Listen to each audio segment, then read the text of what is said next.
নমস্তে। আপনারা শুনছেন প্রেম আনমোল হোতা হ্যায় বাণী। আমি আপনাদের হোস্ট বাণী।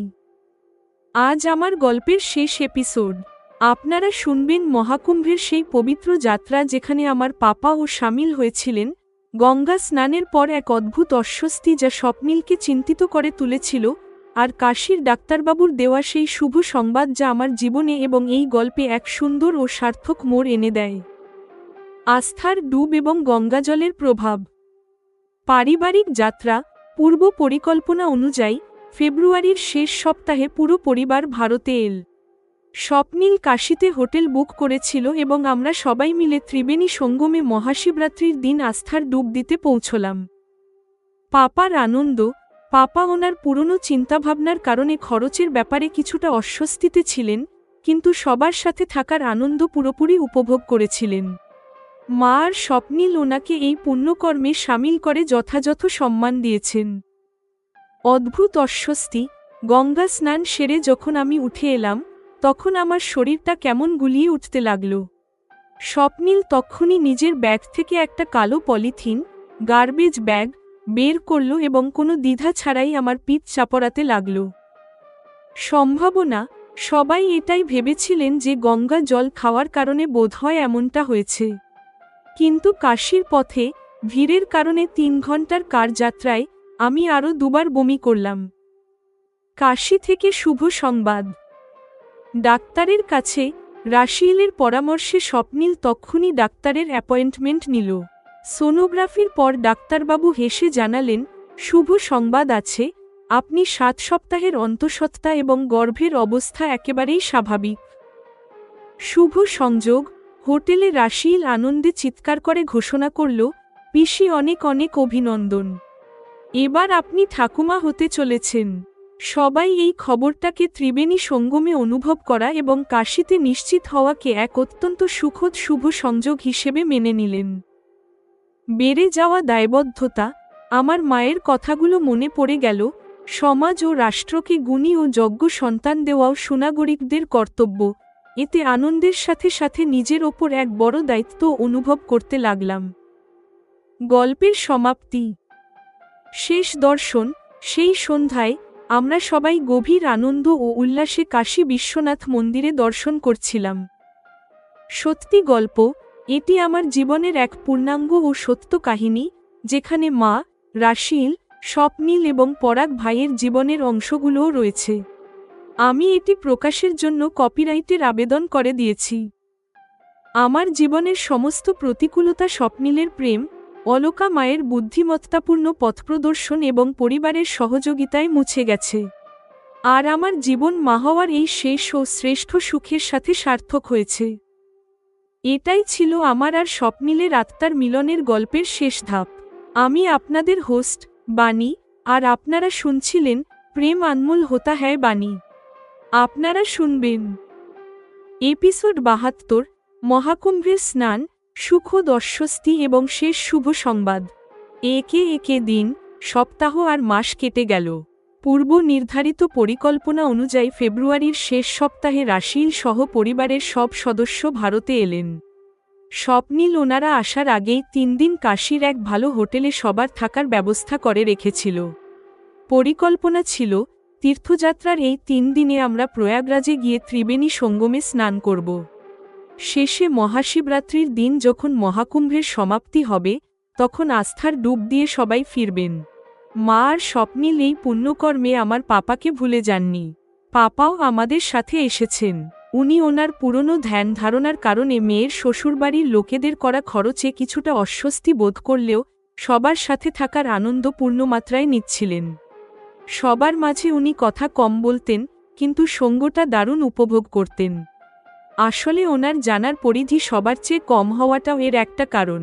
আমার পাপা আর আমি ছাড়া বাকিরা তো পুরো পৃথিবী চষে ফেলেছেন, আমাদের জগৎটা ছিল খুব ছোট। তৃতীয় দিন মহাশিবরাত্রির স্নান সেরে যখন আমি গঙ্গা থেকে উঠে এলাম, তখনই আমার শরীরটা গুলিয়ে উঠতে লাগল। স্বপ্নিলকে বলতেই ও চিন্তিত হয়ে পড়ল। ও চায়নি যেখানে পুণ্যার্থীদের এত ভিড়, সেখানে আমরা কোনো নোংরা করি। আমি বমি আটকাতে পারবো কি পারবো না, এই সন্দেহ হতেই স্বপ্নিল নিজের ব্যাগ থেকে একটা কালো পলিথিন বের করল। এরই মধ্যে আমার পক্ষে বমি চেপে রাখা কঠিন হয়ে পড়ল। স্বপ্নীল চট করে আমার মুখের সামনে পলিথিনটা ধরল। আমি ওখানেই বমি করে দিলাম। স্বপ্নীল সবার সামনে কোনো কুণ্ঠা ছাড়াই আমার পিঠ চাপড়ে দিচ্ছিল। যখন শরীরটা একটু শান্ত হল, তখন আমি বললাম, গঙ্গায় ডুব দেওয়ার সময় কয়েক ঢোক জল খেয়ে ফেলেছি, বোধহয় সেই কারণেই এমনটা হয়েছে। এই তত্ত্বে সবাই সহমত হলেন। পরাগ ভাইয়া বললেন, গত 40 দিন ধরে রোজ কোটি কোটি মানুষ এখানে স্নান করছেন, ফলে এমনটা হওয়া স্বাভাবিক। তাছাড়া সবার শরীর সমান হয় না, আপনার সহ্য হয়নি। কাশীর পথে রাশিল আর পরাগ আমাদের সাথেই গাড়িতে ছিল। ভিড়ের কারণে কাশীতে পৌঁছাতে 3 ঘন্টা লাগল। এই সময়ের মধ্যে আমি আরও দুবার বমি করলাম। তখন রাশিল বলল, স্বপ্নীল, বাণীর একবার ডাক্তার দেখানো দরকার। গুগলে স্বপ্নীল ডাক্তার খুঁজল আর অ্যাপয়েন্টমেন্ট নিয়ে নিল। কাশীতে পৌঁছেই আমরা সরাসরি ডাক্তারের ক্লিনিকে গেলাম। ডাক্তারবাবু আমার সাথে কথা বললেন। প্রাথমিক পরীক্ষার পর বললেন, সোনোগ্রাফি করে নেওয়া ভালো হবে। সোনোগ্রাফির সময় রাশিল আমার সাথেই ছিল। সুসংবাদ আছে, আপনি 7 সপ্তাহের অন্তঃসত্ত্বা আর গর্ভের অবস্থা একদম ঠিক আছে, ডাক্তারবাবু হাসি মুখে জানালেন। আমারও সেটাই মনে হচ্ছিল, কিন্তু আমি ভাবতেই পারিনি ওনাদের বিয়ের তো এখনো 4 মাসও হয়নি।